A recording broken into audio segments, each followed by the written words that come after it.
할렐루야.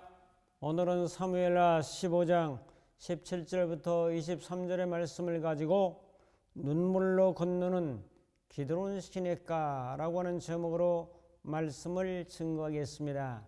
성경 봉독합니다. 사무엘하 15장 17절. 왕이 나가며 모든 백성이 다 따라서 벤메르악에 이르러 멈추었으니 18절. 그의 모든 신하들이 그의 곁을 지나가고 모든 그렛 사람과 모든 블레셋 사람과 및 왕을 따라 가드에서 온 모든 가드 사람 600명이 왕 앞으로 행진하니라. 19절. 그때 왕이 가드 사람이 이때 이르되 어찌하여 너도 우리와 함께 가느냐. 너는 쫓겨난 나그네이니 돌아가서 왕과 함께 네 곳에 있으라. 20절. 너는 어제 왔고 나는 정처 없이 가니 오늘 어찌 너를 우리와 함께 떠돌아다니게 하리요. 너도 돌아가고 내 동포들도 데려가야 은혜와 진리가 너와 함께 있기를 원하노라 하니라. 21절. 이때가 왕께 대답하여 이르되 여호와의 살아계심과 내 주 왕의 살아계심으로 맹세없나니 진실로 내 주 왕께서 어느 곳에 계시든지 사나 죽으나 종도 그곳에 있겠나이다 하니. 22절. 다윗이 이때 이르되 앞서 건너가라 하며 가드 사람 이때와 그의 수행자들과 그와 함께한 아이들이 다 건너가고. 23절. 온 땅 사람이 큰 소리로 울며 모든 백성이 앞서 건너가며 왕도 기드론 시내를 건너가니 건너간 모든 백성이 광야길로 향하니라. 아멘. 인사합니다. 어제와 오늘과 내일은 하나입니다. 보석이 갖춰야 될 5가지 조건이 있다고 합니다. 그 중에 하나가 아름다움, 희소성, 전통성, 휴대성, 그리고 견고성입니다. 가장 중요한 것은 견고성입니다. 보석의 강도를 말하는 거죠. 한 청년이 진열장 위에 두껍고 큰 유리를 내놓고 아주 작지만 값비싼 보석으로 유리를 걷습니다. 줄이 쫙 생기고 흠집이 생겼죠. 그런데 굵은 보석은 흠이 생기지 않았습니다. 그 이유는 뭡니까? 그 굵은 보석, 좋은 보석은 견고성, 강도가 아주 강했기 때문입니다. 보석의 강도 차이에 따라서 값이 달라지는데 이 세상에서 가장 강도가 강한 것은 다이아몬드가 10입니다.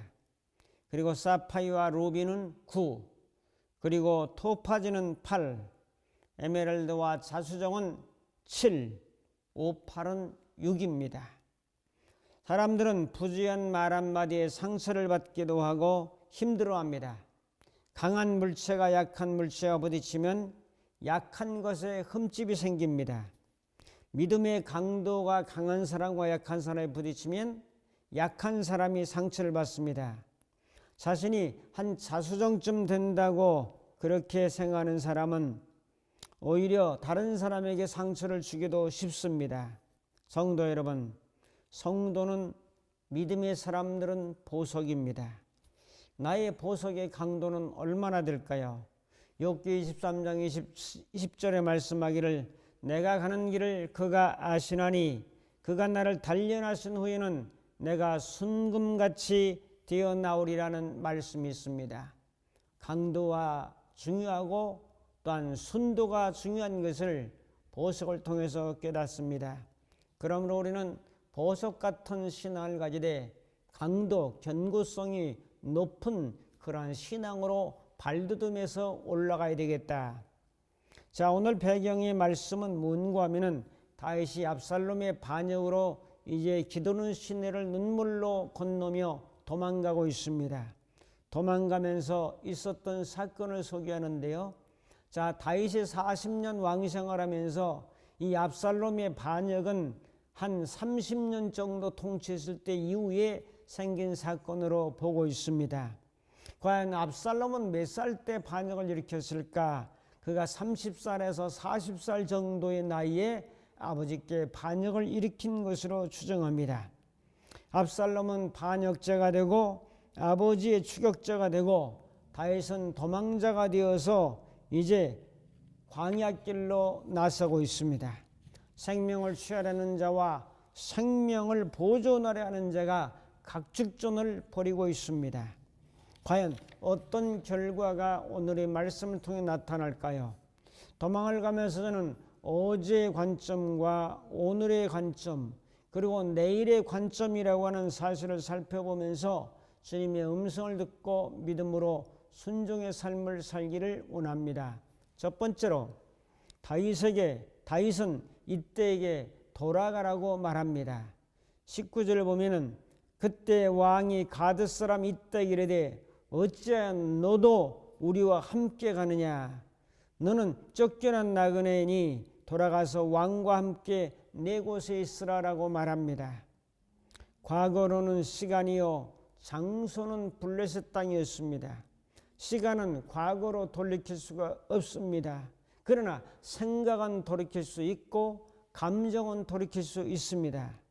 자, 다윗은 이때에게 과거의 장소, 옛날에 내가 블레셋 사람으로 가드 사람으로 있었던 그 장소로 돌아가라고 말합니다. 나를 따라와야 나는 정처 없는 나그네가 되었으니 도망자가 되었으니 내게는 유익이 없을 것이다. 그러므로 옛날의 고향 땅 너희 나라 땅으로 가라고 말합니다. 가드는 블레셋의 한 지역을 의미하고 이때라고 하는 사람은 블레셋 사람이었지만은 다윗의 아들 압살롬의 반역을 피신해서 도망할 때 다윗에게 충성을 맹세하며 충실하게 고착된 사람이었습니다. 이때 배경은 이렇습니다. 다윗은 블레셋 지역에 한때 사울의 칼날을 피해서 도망가 있을 때에 그때 다윗과 함께하기로 약속했던 무리들이 있었는데 그 중에 하나가 바로 이때라고 하는 사람이요 600명가량의 군사가 있었습니다. 그래서 다윗과 함께 그는 끊을래야 끊을 수 없는 동지의식을 가지고 충성을 맹세하며 동지가 되었습니다. 다윗의 부하가 되어서 다윗과 함께 생사고락을 하기로 마음에 굳게 다짐했습니다. 다윗은 지금 이때에게 돌아가라고 말합니다. 옛날의 고향 땅으로 옛날의 추억이 머물러 있던 땅으로 과거의 장소로 가라고 합니다. 현재 나는 이제 추격자를 피해서 도망가야 된다고 말하고 있습니다. 지금 현재 나를 따라와 봐야 정처 없는 나그네가 된다고 말하고 있죠. 그러니 이때야 너는 지금 너의 조국으로 네 고향 땅으로 너의 친지가 있는 곳으로 너의 과거로 돌아가라고 지금 이때에게 충고하고 있습니다. 이때는 어떻게 생각했고 어떻게 말했죠? 20절에 말합니다. 감동적이죠. 감동적인 대답을 하는 거죠. 사람은 감동적인 말을 가끔 한마디씩 해야 되죠. 20절에 보면 너는 어제 왔고 나는 정처 없이 가니 오늘 어찌 너를 우리와 함께 떠돌아다니게 하리요. 너도 돌아가서 네 동포들도 데려가라. 은혜와 진리가 너와 함께 있기를 원하노라라고 고백합니다. 이때가 말합니다. 여호와의 살아계심과 내 주 왕의 살아계심으로 맹세하옵나니 진실로 내 주 왕께서 어느 곳에 계시든지 사나 죽으나 종도 그곳에 있겠나이다. 이야, 이런 말을 할 수 있다니요. 하나님과 왕의 이름으로 내가 맹세하는데 어느 곳에 계시든지 내가 그곳에 함께할 것이라고 그곳에 있겠다고 고백을 하고 있죠. 제가 하나님과 왕의 이름으로 맹세합니다. 왕께서 어느 곳에 계시든지 사나 죽으나 종도 그곳에 있겠나이다. 왕이 죽으면 죽는 자리에 왕이 사시면 사는 자리에 이 족이 함께하겠나이다. 이것이 바로 충성스러운 믿음의 고백인 것을 발견하게 됩니다. 과거의 시간은 못 돌려도 과거의 장소와 과거의 그 고향 땅으로 돌아가지 않겠다는 얘기죠.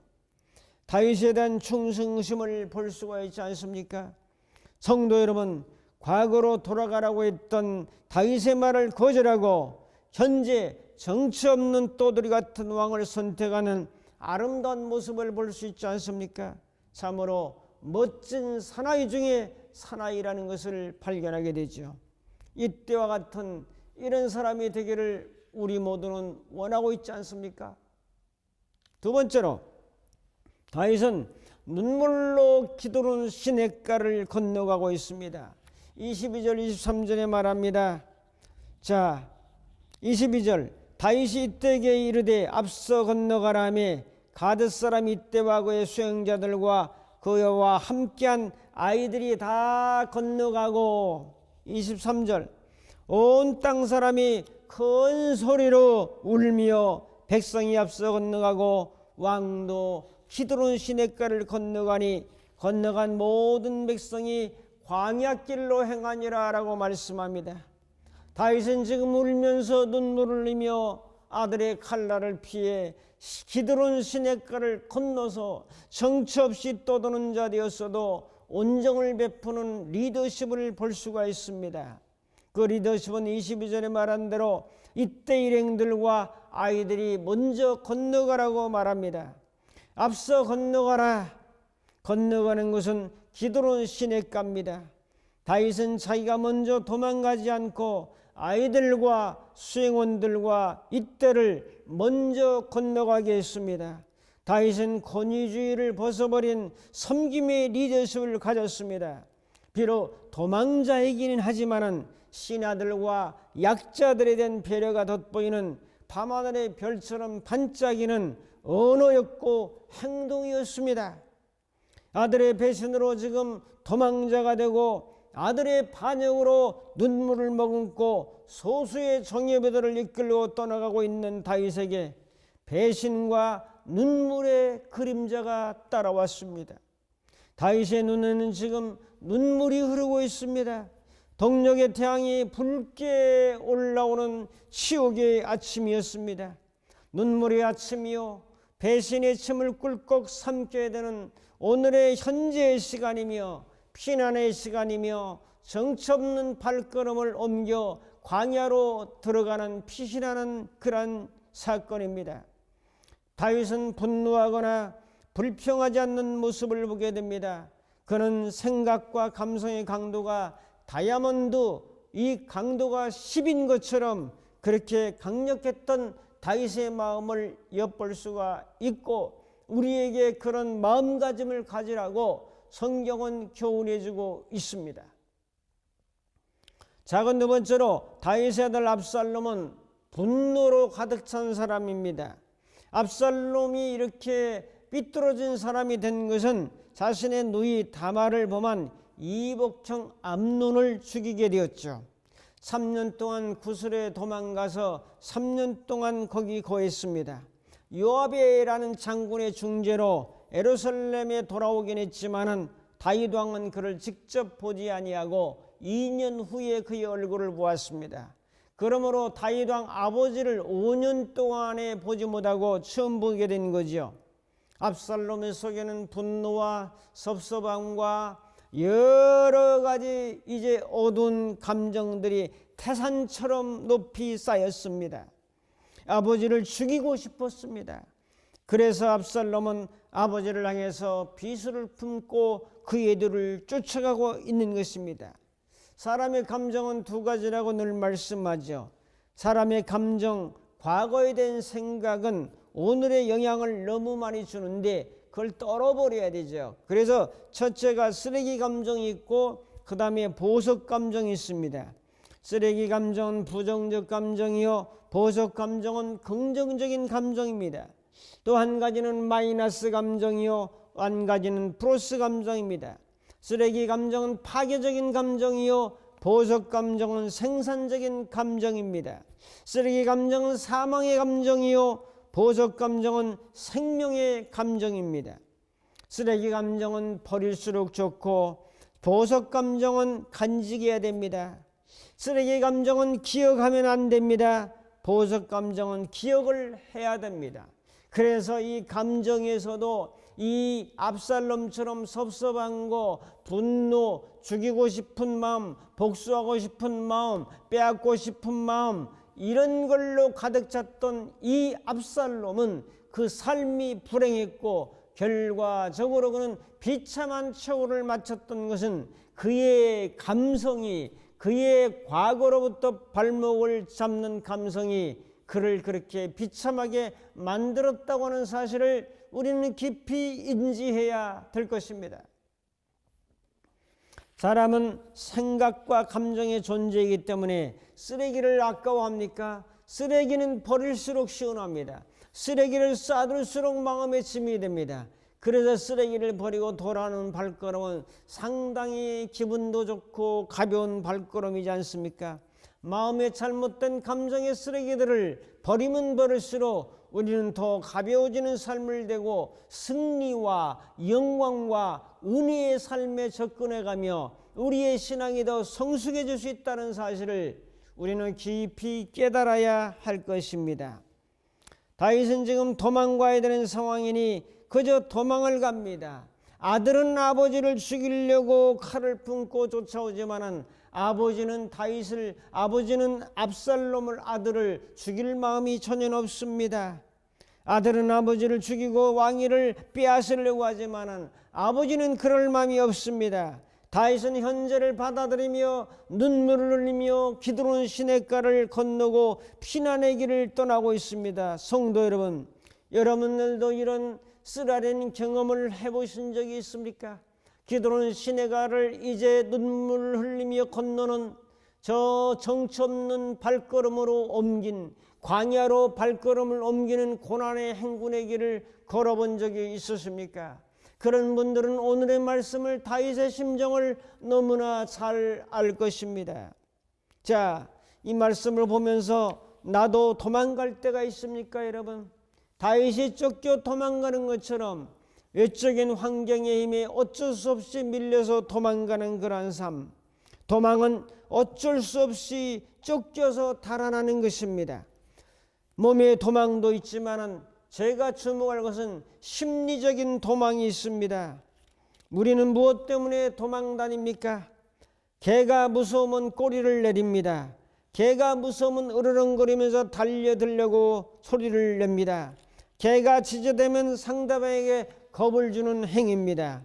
우리의 모습에 겁을 먹고 도망가는 모습은 없는지요? 당당하게 맞서고 우리는 도망자로 살지 않는 자세가 필요하다.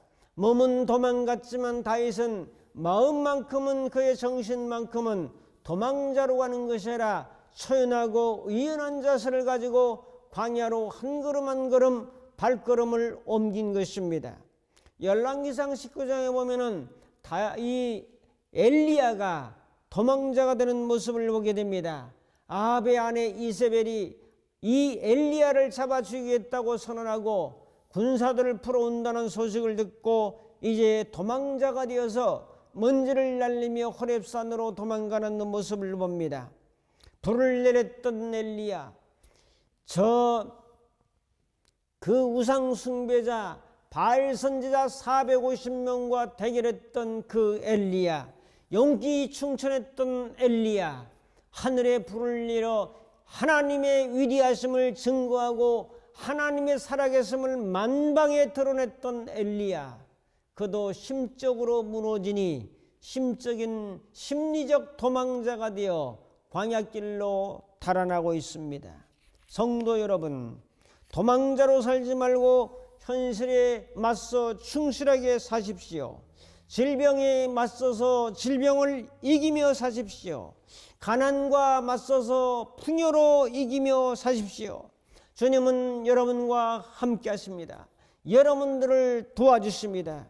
주님은 우리의 편이십니다. 불기둥으로 또한 구름기둥으로 이스라엘 백성들을 인도하신 것처럼 여러분들의 한 걸음 한 걸음 발걸음을 인도해 줄 것을 믿습니다. 이런 은혜로 사시기를 주님의 이름으로 축복합니다. 세 번째로 다윗은 돌아와서 다윗 왕궁을 해보겠습니다. 이것은 본문에는 없지만은 사무엘상 19장에 보면 이제 미래의 사건이지요. 다윗의 군대와 압살롬의 군대, 아버지의 군대와 아들의 군대가 숲풀 속에서 치열한 전투가 벌어집니다. 이 전투에서 패배하면은 생의 마지막을 선고해야 됩니다. 한참 숲속에서 전투를 하고 있는 중에 그만 압살롬의 머리카락이 얼마나 길은지 묶어놓은 것이 상수리 나무에 걸려가지고 몸이 대롱대롱 이제 노새는 빠져나가고 대롱대롱 매달린 이 압살롬을 이때를 놓치지 아니하고 보고받은 요압이 상으로 압살롬의 심장을 꽂아버리고 말았습니다. 붉은 피를 흘리면서 압살롬은 땅에 뒹굴어지고 말았습니다.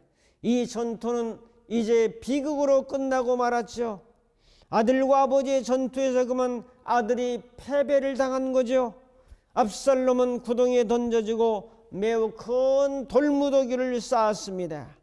이 소식을 들은 아버지 다윗은 내 아들 압살롬아, 내 아들 압살롬아 라고 외쳤습니다. 내가 너를 대신하여 죽었으면 압살롬아 내 아들아라고 외칩니다. 이것이 아버지의 마음이었습니다. 압살롬은 아버지의 목에 칼을 꽂아도 아버지는 아들의 심장에 칼을 꽂지 않았습니다. 압살롬의 부하의 창에 다윗의 심장에 찔려 죽는다면 어떻게 되겠습니까, 여러분? 압살롬이 눈물을 흘리며 내가 잘못했노라, 내가 아버지의 심장에 칼을 꽂았노라 이렇게 후회하거나 눈물을 흘리지 않았을 것입니다. 여러분, 왜 그렇습니까? 압살롬은 분노라고 하는 섭섭함이라고 하는 이 쓰레기 감정이 가득 찼기 때문에 이런 분노의 복수의 칼을 들고 반역의 칼을 들었던 것입니다. 이런 감정이 압살롬을 실패한 인생으로 만들었고 자승자박을 한 것입니다. 분노로 똘똘 뭉쳤던 압살롬은 사망의 감정이 임해서 그는 사망에 처할 수밖에 없는 환경과 여건을 그 사람이 가진 분노의 에너지가 그렇게 만들어버린 겁니다. 여러분, 분노와 섭섭함이 있다면 여러분 십자가 앞에 던져버리고 쓰레기 감정은 다 쓰레기통에 수거하도록 다 봉투에 담아 내려놓으시기 바랍니다. 사랑하는 성도 여러분, 쓰레기 감정은 쓰레기일 뿐입니다. 쓰레기는 쓰레기입니다. 그러므로 우리 인생이 화평하고 평화스럽고 행복하려면, 여러분들이 풍성한 삶을 살아가려면 정말 보석 감정을 가지고 다윗 같은 마음을 가지고 살아갈 때 하나님은 다윗을 돌이켜서 다시 왕궁으로 돌아오게 하시고 왕권을 다시 회복시켜 주셔서 마지막 40년간의 임기를 채우고 이제 생을 마감하도록 하나님께서 역사해 주셨습니다. 과연 나는 어떤 삶을 살고 있습니까? 다윗은 왕궁으로 돌아왔고 모든 것이 회복되었습니다. 다윗의 장군들이 훈련한 것도 있지만 배후에는 하나님의 은혜가 있다는 사실을 우리는 기억해 봅니다. 하나님의 능력이 함께한 것입니다. 하나님의 권세가 함께한 것입니다. 하나님이 다윗을 붙잡아 주시고 이제 위기를 보내서 정말로 승리로 역사해 주신 것입니다. 여러분이 위기 속에서도 도망 속에서도 질병 속에서도 사망의 세력이 엄습하여도 하나님의 도우심으로 승리하는 역사가 나타나기를 주님의 이름으로 축복합니다. 오늘 말씀을 결단하고 적용합니다. 다윗은 부하 이때를 배려하고 고향으로 가라고 했습니다. 부하에 대한 배려를 볼 수가 있습니다. 다윗은 현재 도망가는 것을 그대로 수용하고 정청없는 발걸음으로 광야로 진행해 나갔지만 주어진 현실을 거부하지 아니하고 수용하면서 문제를 풀어나가는 데 최선을 다했습니다. 여러분, 다윗의 도망을 바라보면서 우리는 심리적 도망은 없는지 강하고 담대하라고 하신 주님의 말씀을 기억하면서 우리는 살아가도록 합시다. 더 나아가서 왕권을 복귀시킨 것처럼 위기 때에 함께 하시는 하나님의 능력이 함께 한다는 확신과 은혜를 가지고 여러분이 설령 도망갔다 할지라도 다시 회복케 하시는 하나님의 능력과 은혜를 신뢰하면서 믿음으로 전진하여 하나님 안에 전진하는 위대한 승리 역사가 나타나기를 주님의 이름으로 축복합니다. 기도하겠습니다. 고마우신 아버지 하나님, 눈물로 기드론 시냇가를 건넜던 다윗을 왕권을 회복시키시고 다시 궁으로 돌아오게 하신 것처럼 우리가 때로는 도망을 가고 광야로 가고 눈물로 기드론 시냇가를 걷는다 할지라도 하나님을 신뢰하고 좌로우로 치우치지 아니하고 믿음의 승리자로 살아가는 우리 모두가 되게 하옵소서. 예수님의 이름으로 기도하옵나이다. 아멘. 축도합니다. 이제는 우리 주 예수 그리스도의 무한하신 은혜와 하나님 아버지의 극진하신 사랑하심과 성령님의 감화 감동 인도 충만하심이 오늘도 주의 말씀을 듣고 도망자가 아니라 담대한 신앙을 가지고 하나님의 은혜 안에 승리하며 나가기를 결단하는 모든 심령들 머리머리 위에 저들의 가정과 섬기는 교회와 이 민족과 전 세계 위에 이제부터 영원토록 함께 있을지어다. 아멘.